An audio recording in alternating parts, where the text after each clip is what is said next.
So continuing on what is best for baby, I'm going to give you a story to illustrate. So a lady contacted me, must have been about 3 years ago now, and she said, Barbara, my baby was born very preemie. So note the history. This baby was born, nearly 2 months preemie. So that baby is going to be a little bit smaller. That baby, its first year of development is going to be a little bit slower. I said, what's the problem? She said, my baby's stomach is always swollen. He's very thin. He's got thin legs. How old is he? 10 months old. How many teeth does he have? 3. What's he eating? I'm really trying to fatten him up. So he is breastfed, but I'm giving him cereal. I'm giving him bread. I'm giving him legumes. Can you see what's happening here? That poor stomach just could not handle it and could not break it down.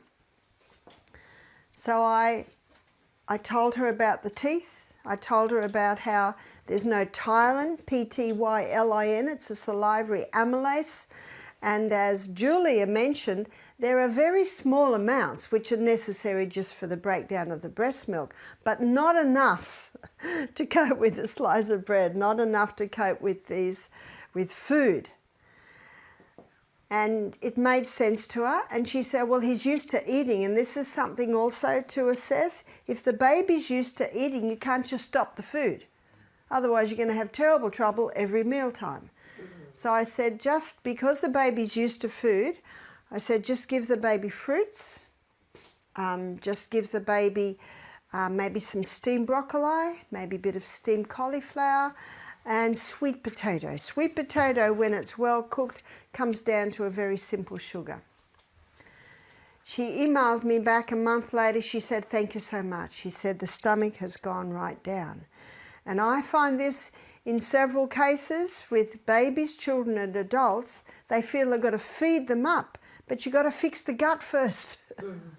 Because if it can't get out of the gut into the tissues, it's really not working. So she was very happy, Mum. She emailed me again at 14 months, so this happened at 10 months. So at 14 months, she said, Barbara, my son stopped eating. He was starting to crawl. That's very late, but remember, this is a preemie baby, so they are going to be a bit later. He stopped crawling.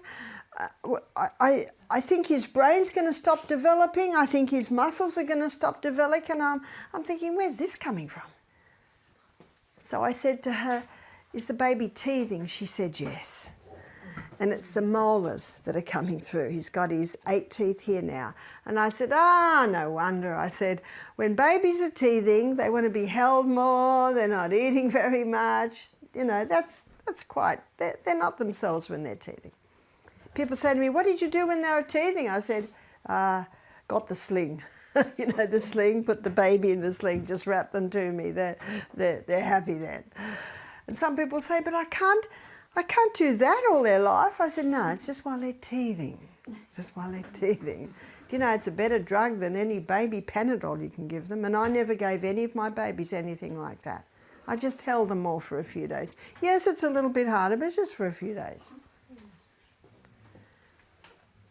And then her father contacted me.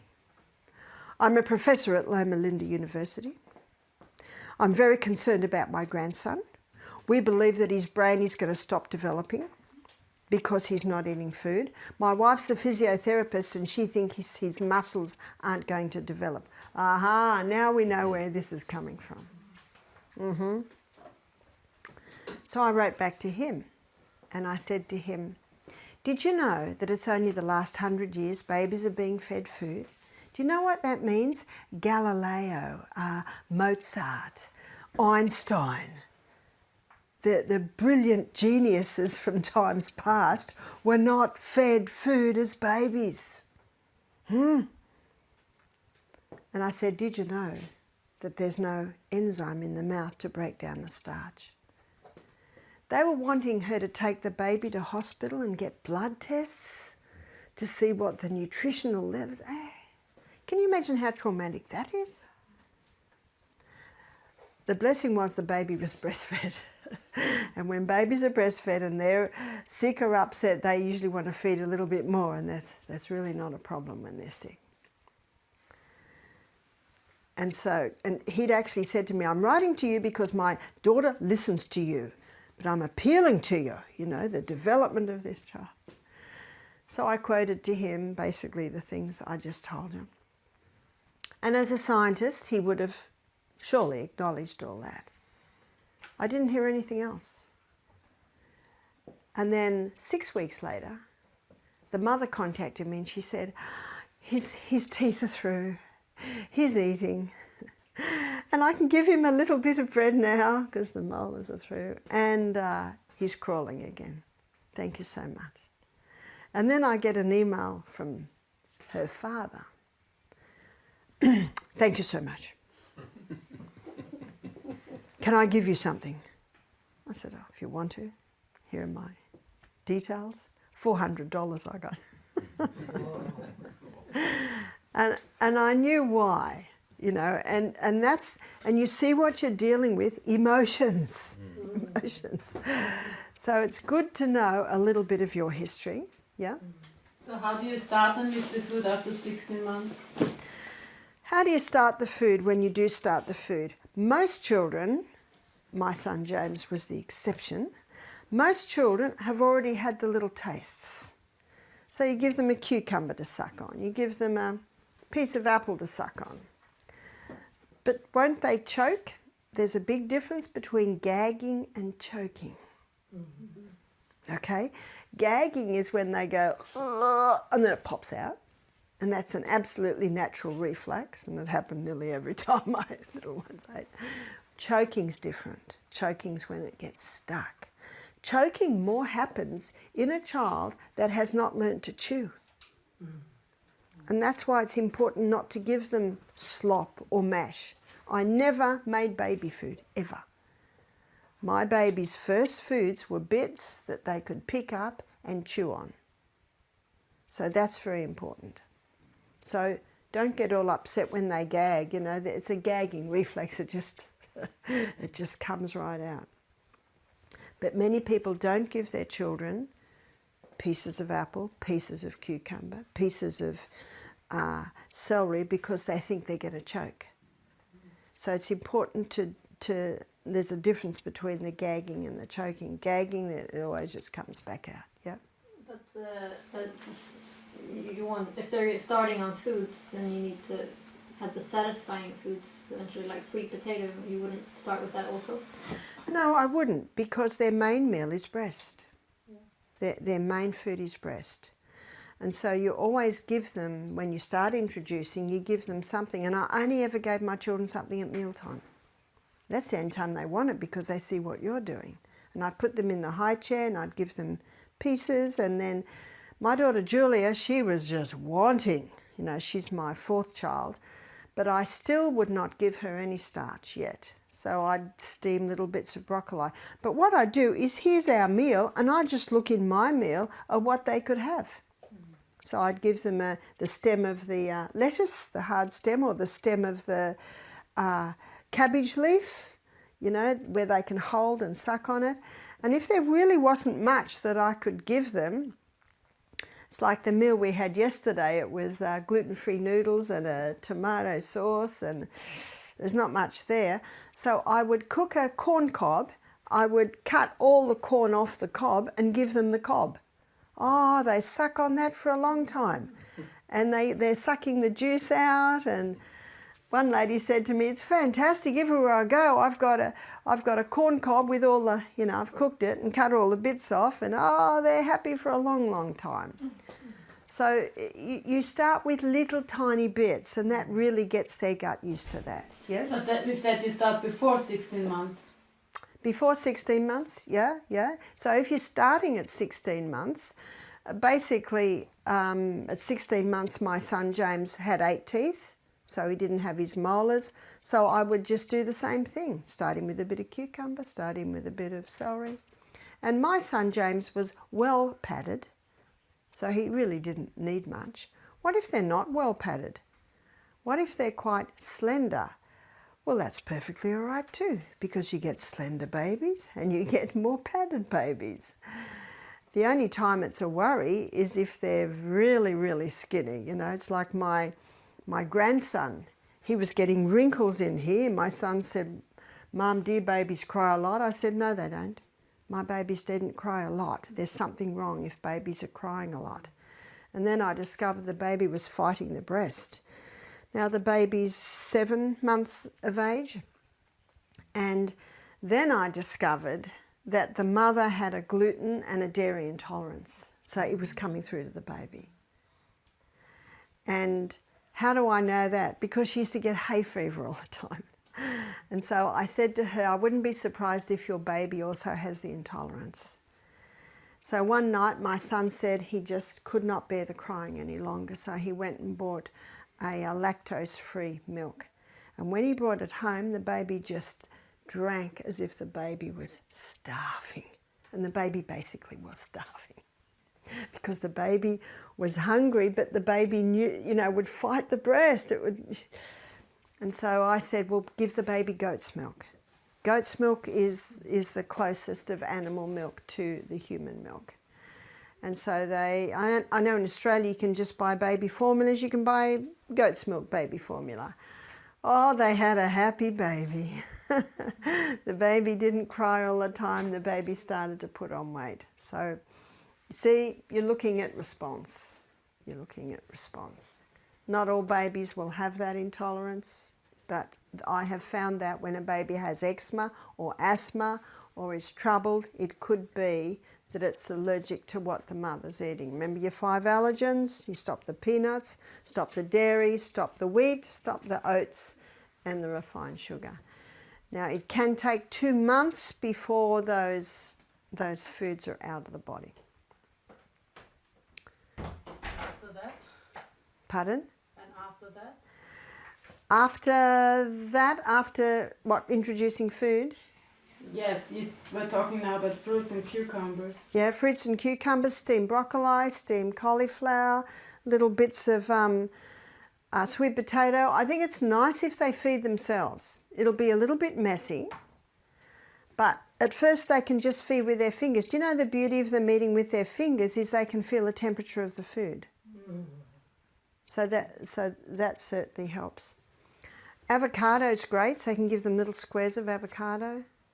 So I always let them feed themselves. Takes them longer to eat and then gives you time to eat your meal. There's a question? When do you introduce the grains? When the molars are through. When the molars are fully through. Once they are through, aren't they? Some babies they're through at 16 months, some babies they're not through till 22 months. So you keep on those until the molars are through. And then they can start to have some legumes, then they can start to have some breads, but I think ideally not the wheats. And when you do give them the grains, there should be long, slow cooking. That's where your slow cooker's great. One lady said she just does the millet on overnight. With millet, it needs about 3, sometimes 3.5 cups of water to 1 cup of millet. And I always only fed the children, the baby, I didn't really feed babies, but at mealtime. Only at mealtime. So I remember one day my son Peter was very, very fussy, and Peter would cry when he was about 3 because they'd have porridge. And sometimes it'd be oats, sometimes it'd be millet, sometimes it'd be rice, sometimes it'd be quinoa, but he'd cry if a slice of banana fell into the honey, and he liked his honey right in the middle of his porridge. And if any of the children cried, they had to leave the room. And I think that's very, very important, because if you only feed the children a couple of times a day, where do they want to be? At the table. But they could not stay at the table if they cried or make a fuss. So he had to go out. And then I'd go to the door after 5 minutes and say, "Are you going to be a good boy now?" "No!" And then you just shut the door and come back and eat your meal. Because you can't digest if you've got issues like this at the table. So I'd go to the door and say, "Are you going to be a good boy now?" And so he'd come in and we'd try again. I remember one day everything went wrong in that porridge. I think the spoon touched something that it shouldn't touch. Anyway, so he didn't get much to eat that day. By the end of the meal, and I did discover that if I'd say to him in the first 5 minutes, if you don't cry, you can have carob powder on your porridge. Oh, he tried very, very hard then not to cry. Do you know my son Peter now is 33 and he's a tiler and he's a perfectionist. So mothers, when you see these traits coming through, it's almost personality traits. And so what would happen is he hadn't eaten very much. And so by 10 o'clock, Mum, I'm hungry. Okay, have a glass of water. Have a little bit of salt and a glass of water. That keeps him happy for about an hour. So now we're at maybe 11:30. I'm hungry. Well, if you sit very still, you can have half a glass of soy milk or almond milk, or if you happen to have a carrot, celery and apple juice, that. And you make out it's a great honour. If you sit very still, you can have this. So he drinks that. And that keeps little ones happy for a while. So we're 1 o'clock now, and he's hungry. And lunch is in, I don't know, half an hour, 3/4 of an hour. All right, if you sit very still, you can have this carrot. Now, how long does it take a 3-year-old to eat a carrot? Long time. If I give him a sandwich, he's not going to eat his lunch. Can you see that? And so the next day, and I don't say to him, now if you'd eaten your breakfast, if you hadn't cried all through the breakfast, you would have eaten it. No, they're not stupid. They know. And you lose them when you say the obvious. They're very smart. And the next day, we didn't have near as much fuss at the table because he remembered what happened the day before. So I'd always keep to meal times. And between meal times, they'd have water. Any more questions on children? Yes? Breastfeeding in regard to the times. Breastfeeding in regard to times. I used to always breastfeed my babies about every 3 hours. Breast milk digests very quickly. My sister found that her baby could go 4 hours. I found that my babies couldn't quite cope with 4 hourly, so I went to 3 hourly. So 3 hourly feeding. Except if they were distressed or a bit upset or had a fever, I might feed them a little bit more. Yes? So till they were 16 months, you were feeding them all 3 hours? Yes. Wow. Yes. And my daughter, just imagine this, twins.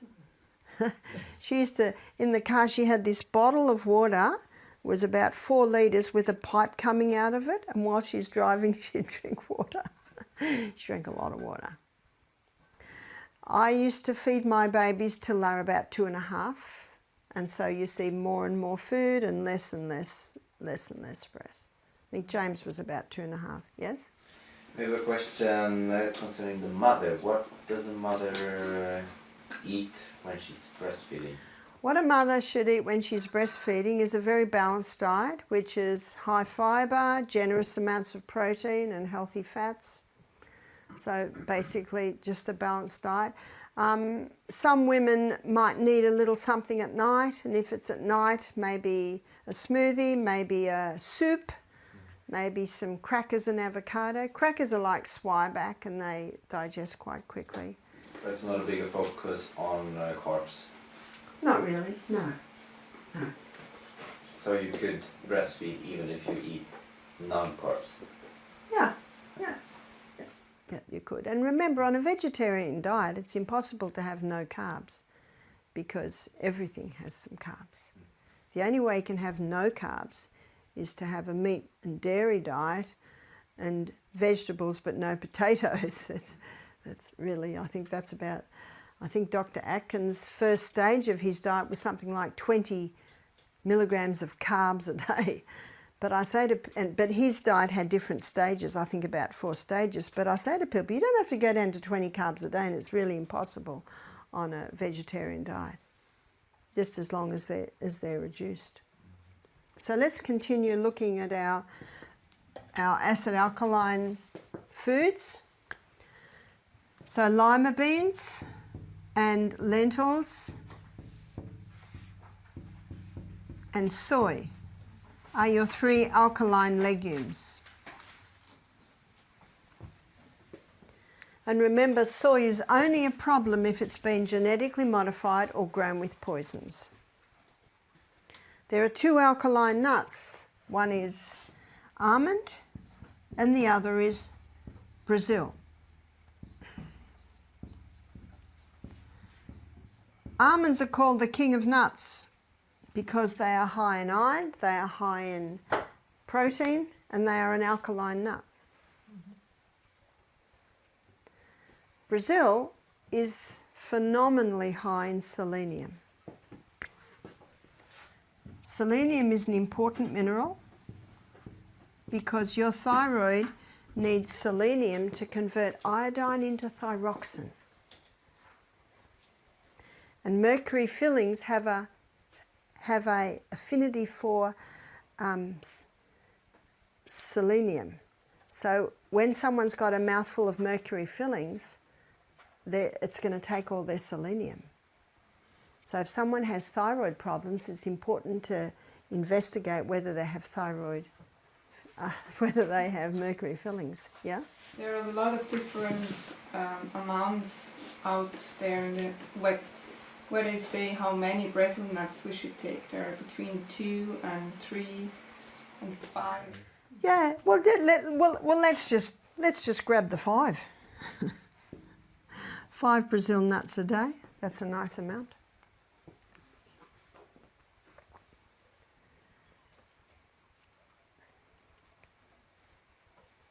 They're the 2 alkaline nuts. They're the 2 nuts I usually eat every day for breakfast. Lunchtime, I might have macadamia or I might have cashew. It's a nice dessert, is a small handful of nuts. Nuts are expensive, they're very concentrated, you don't need much. Most people don't have nuts for a month and then they eat a whole bag. Isn't that true? All your seeds sit on the alkaline side. So the most acid-forming substance that can be taken into the human body really is the pure crystallized acid that's extracted from the sugarcane plant. These acid-forming foods are high in the acid minerals, which is phosphorus, chlorine, and sulfur.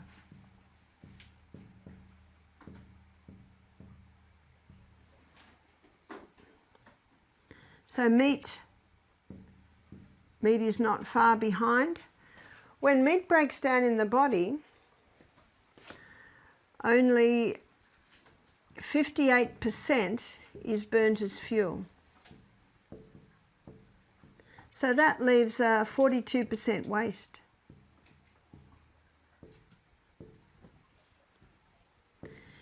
It's a sulfur waste, it's highly acidic, and so what the body does is it uses the calcium to negate the sulfur residue, meaning being the most alkaline minerals.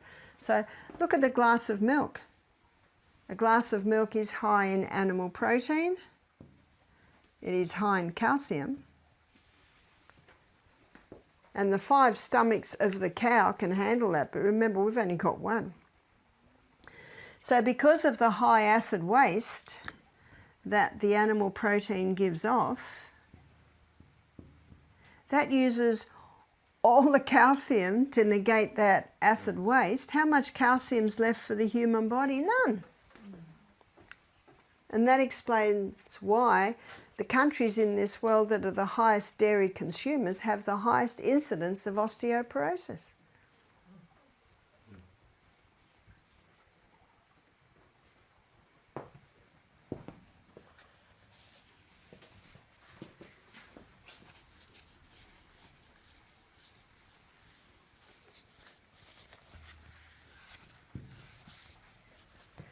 So looking at the most acid-forming foods, that's the most alkaline down to the least alkaline. This is the most acid.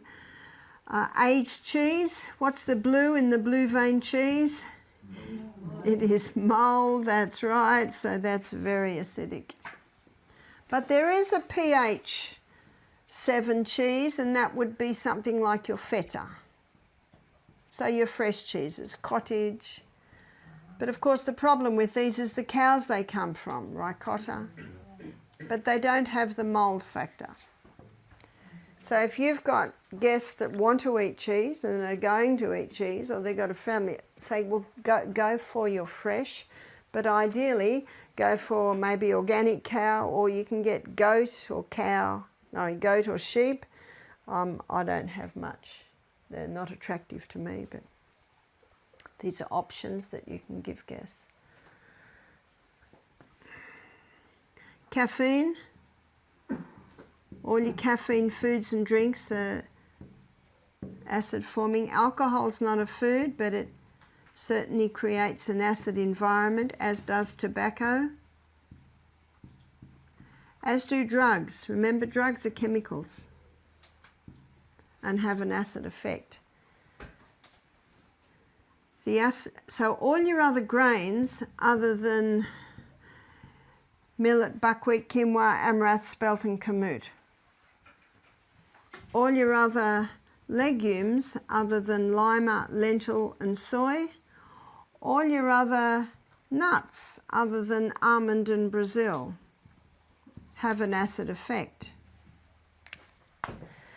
But it's all about balance. So to maintain this 6.5 environment, we need to be taking into our bodies about 70 to 80% alkaline. So that's a 20 to 30% acid. So that 20 to 30% acid ideally should come from this section here. So it's not that rice is bad, or oats are bad, or chickpeas are bad, or macadamia nuts are bad. No. You need a little acid. It's all about the balance. But what we find in Australia, about 90% of Australians are having an acid diet, and 10% alkaline. No wonder disease is out of control.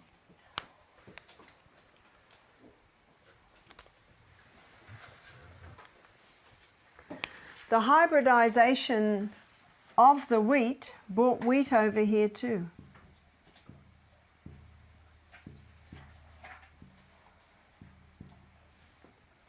It not only changed the starch structure, it also changed the gluten and the protein structure, and it also changed the mineral balance structure. So when we take our minds back to the carbohydrate list that I drew the other day, how many of those are from the acid side? They're all from the acid side, except for potatoes.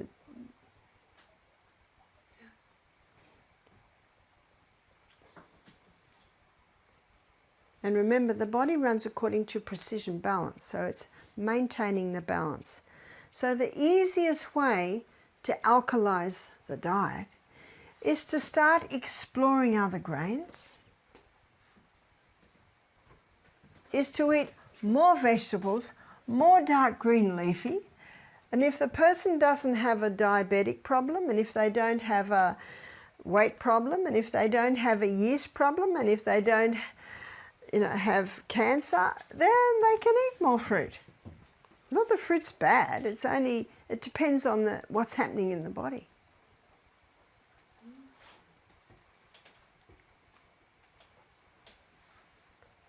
So again, it's all about balance. And a breaking of these laws creates the acid condition. So keeping of these laws, maintaining a more alkaline diet, gives the body the conditions that it can function very, very well and prevent disease. And if there is disease there, it can go far to beginning to turn it around. I'm surprised at how many people adhere to this when they leave our retreat. And I think it's because they've heard the whys, why we should be eating this way.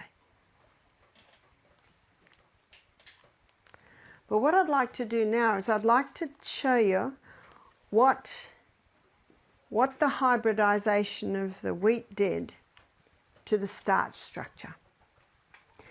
And this knowledge is very, very important for your diabetics.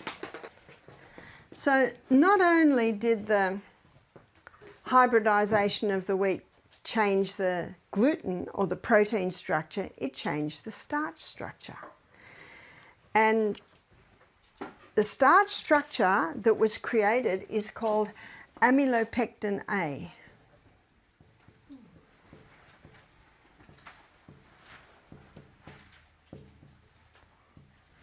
Now, amylopectin A gets the blood sugar level up very high, very fast, and then you've got a corresponding drop.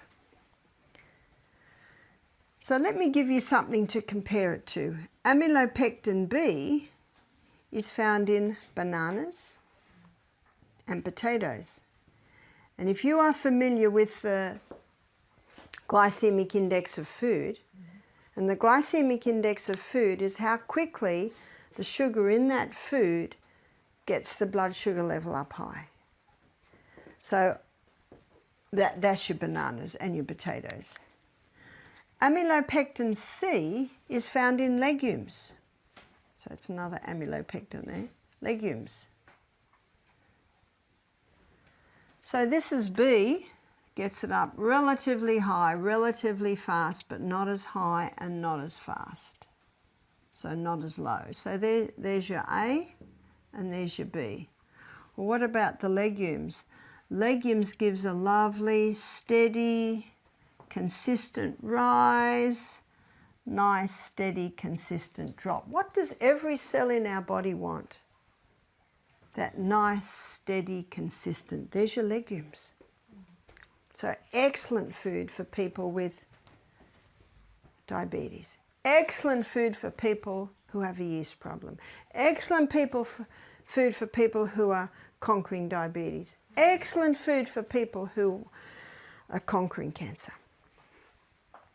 Is the legumes. But a lot of people have been turned off legumes because they've been told they've got lectins. Or they might say, but they cause me wind. It's usually if they're not cooked soft enough, if they're not rinsed enough, not pressure cooked. Cooked's not a word, is it? Cooked. So when I married Michael, he could handle red lentils, lima beans and kidney beans. Could not handle brown lentils, could not handle chickpeas. So what I did was if I cooked them, I'd just give him a teaspoon. Just a teaspoon. And then he wouldn't react. And a few days later, 2 teaspoons. And now he can eat everything. Yes? What is better, slow cooker or pressure cooker? The pressure cooker is the best, but the slow cooker is pretty good. As long as you do the rinsing. And ideally you rinse 3/4 of the way through the cooking, because otherwise the legumes are starting to break down and you lose them. So what I like to do in the last section of cooking, maybe the last half hour, is I make a sauce and I put the rinsed legumes in the sauce, and then that last cook is with the sauce, and then you get the flavour going into them. Yeah? But why do you advocate for the pressure cooker, like in this setting? Isn't it just that it saves time? Is that not the reason? It kills lectins. Because That's what Dr. Stephen Gundry said. He said, if you pressure cook the legumes, so they've obviously tested them, and once they're pressure cooked, there's no lectins, yeah? Can you please repeat how do you cook them? So you cook them in a pressure cooker or? Well, I don't have a pressure cooker at home, but in our health centre we pressure cook everything. So what I do is and I've always had the fuel stove, the wood stove, so I rinse them I've soaked them, rinsed them, put them back on the stove. Halfway through cooking, I rinse them again. As long as you get that dirty water away.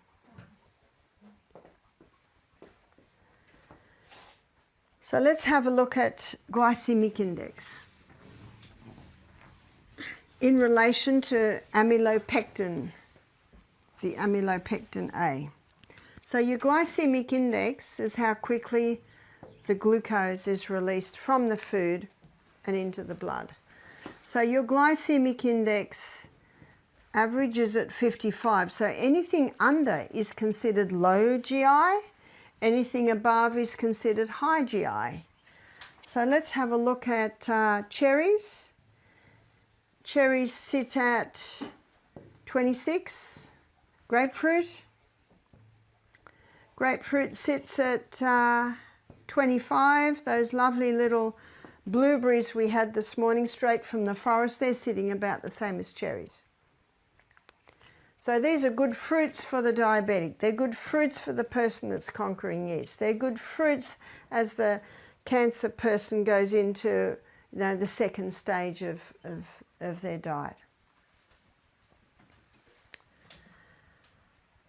So looking at what's high, so let's have a look at sugar. Sugar sits, I think it's about 59. So your white wheat. So when I say white wheat, I'm talking about white bread, white pasta.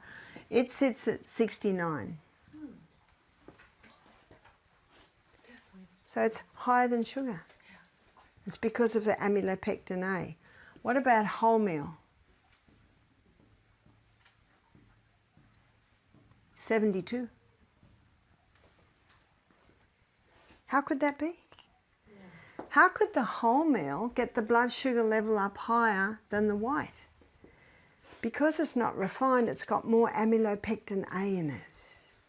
And it's the amylopectin A that causes that blood glucose high. And I had a lady do our program and she started to cry. It was in the lecture. I said, "Why are you crying?" She said, "I'm a diabetic." She said, "I was diagnosed 2 years ago." She said, "I do everything they tell me. I have wholemeal bread, wholemeal pasta, wholemeal everything." And she said, "And every 6 months I go back to the doctor and he puts me on more insulin." She said, "The lady down the road, she has lollies and cakes and biscuits and donuts. I don't do that," she said. She said, "You've just solved the puzzle." What's the definition of insanity? To do what you've always done and expect different results. She said, "Why don't nutritionists know what you're telling us?" Well, in Australia, they grow a lot of wheat. So they're not going to speak against wheat because they grow so much. And unfortunately, vested interests has their finger everywhere. Now, if you want to explore this a little bit more, there's a book called Wheat Belly. It's a bestseller by Dr. William Davis.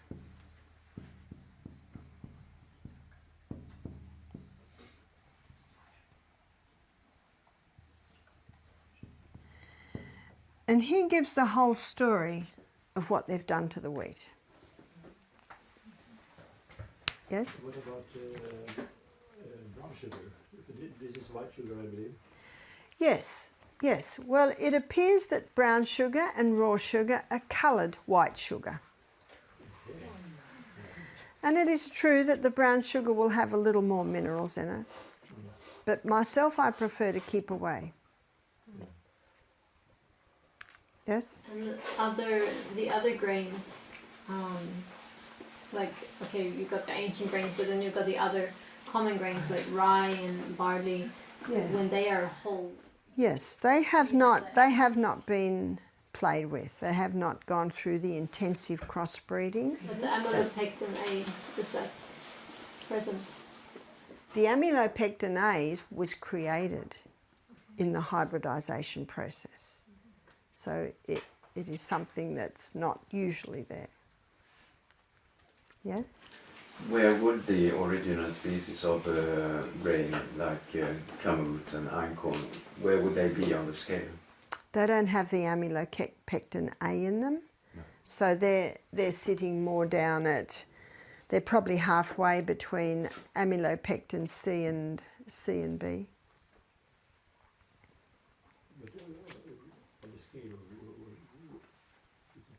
Oh, well, I haven't memorised everything on the glycemic index. You'd have to look at that. But the bananas are very high, but cherries are very low. So it's good to know the glycemic index with your diabetic people and show them that they can, instead of having bananas on their breakfast, they can have blueberries or cherries on their breakfast. And instead of having the white potato, they can have the sweet potato, because the sweet potato is quite low. Yeah? So also for people with yeast infection, Yeah. they can eat low glycemic index Yes. food and also That's right. fruits. That's right. Low glycemic fruits. That's right. Yes? So which kind of sweet can you use then? Agave? So depend what sweet. Well, we use honey, we use maple syrup, we use palm sugar, because palm sugar is or coconut sugar, it's the crystallized nectar from the palm flower. And in Australia, and I know also in America, where you buy sugars, you can get a packet of palm or coconut sugar, and it's a brown colour. Yeah, agave sugar is not good at all. So Yeah, there's opinions on agave sugar. Yeah, I personally have never used it. Isn't it just a general principle of what is refined and what is not? I mean, the more refined the worse it is. It's just like That's the right. cayenne. No, sorry, the sugar, the white sugars are fine from the plant, and if you have the whole Yes. plant, it's like Yeah. Is Yes. there a nutritional book containing all these information? You can Google glycemic index, and I've referred to Nutrition Almanac a few times. That is revived. I think they do a revived Nutrition Almanac about every, 8-10 years. But a friend of mine lent me his Nutrition Almanac from 1976, but there's really not much difference. Yeah? So in this case, date syrup, what we here can buy. Yeah, date syrup's date syrup's another one. You can make your own date syrup, by cooking your dates in water. That's incredibly sweet, so not great for the diabetic or the person with yeast or the person with cancer. So it depends on, that's why you look at the history and symptoms. Yes? What about raisins and figs? Your dates, raisins and figs are very high in the glycemic index. And of course for the average person that doesn't have a disease or sickness, they're fine. Okay. But we don't use dates or figs or raisins. See, your raisins we call sultanas. And our raisins are a bigger, from a bigger grape. Because most of the guests that come to our retreat are in this classification. They're either wanting to lose weight, or they're diabetic, or they have the abuse problem, or a much smaller percentage are conquering cancer. So they all do much better with the low sweet. And so that's what. And I'm mindful of our cooks, that they're not having to cook different meals for different guests. So we basically do what everyone can eat.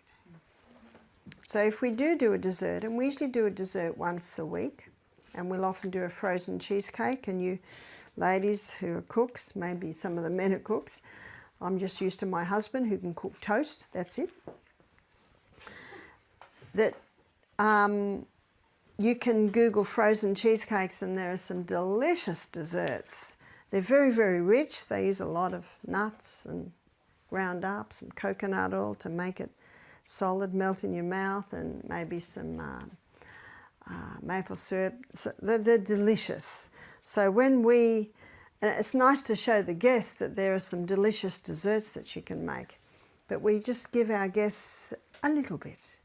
So it's just like something little and tasty at the end of the meal.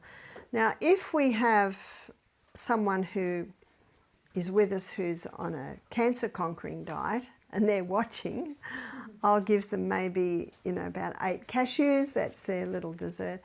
But I usually warn them beforehand and say, look, we're going to have a dessert today. You okay with that?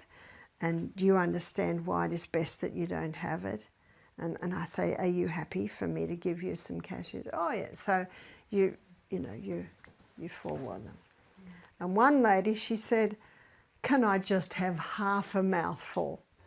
So of course, she have half a mouthful. That's not going to do a huge amount. And she was very happy with half a mouthful. So you're working with the person. So I know in America and I know in Australia they have hydrangea plants. You're familiar with a hydrangea plant? It's a big bush and it has big flowers on it. And each flower is made out of a whole lot of little flowers. That's a very popular shrub. And sometimes the hydrangea flowers are deep purple. Sometimes they're blue. Sometimes they're magenta pink. Sometimes they're paler pink. And it's not different types of hydrangea plants. What the gardener does, he plays with the soil. Different pH bring up different coloured flowers. So just as the gardener plays with the pH of the soil to bring up different colours, you and your guests can play with the pH of your cell, to produce different responses in the body. Yeah? Sorry, what is with coconut milk? Your coconut meat sits about here, sits about there. And you've got 2 different types of coconut milk. You've got the immature coconut, and the immature coconut is the green coconut, and the lining is like a thin white jelly, and all the nutrients are in the fluid. And traditionally in Fiji, if a mother could not feed her baby, she would give her baby the coconut water. Can you buy coconut water here? I know in Australia you can buy coconut water. Well, that's not from the aged coconut, that's from the immature coconut. And a lady told me in Fiji, she said, my girlfriend was born 45 years ago. She was born on a little island in Fiji, a little remote island, and her mother died in childbirth and there were no women on the island.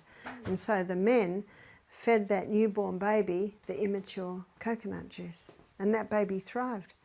And my friend who's a doctor in Fiji, her name's Lawata Mazandoli, she gets all her mothers that need to supplement or can't feed their baby to give them the green coconut milk.